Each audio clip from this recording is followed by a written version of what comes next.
በ40 ዓመት ሲንግል ኮንክ ፈላጊ የለም። 4 ነጥብ። በ50 ዓመት ሲንግል ኮንክ የምትፈልግ ሴት የለችም። በቃ ዱቄታ አንተ የምትፈልገው ሳይሆን ነው የምትፈልግ ሴት የለችም። ሸምግላል እካክን አይፈልግም ማለት በውስጥ ተጀነጅናላችሁ እናውቃለን። ሴቶች በእማማ ዝናሽ ፈላጊ አላት። እማማ ዝናሽን የሚፈልጋል።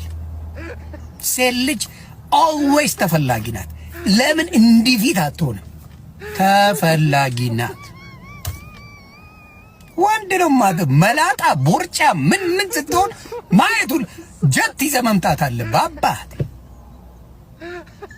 በጣም ሀብት ማካበት አለብህ። መላጣ አጭር ቦርጫ ስትሆን ሀብት ካላካበት እንዲህ አይታ መጠብሴ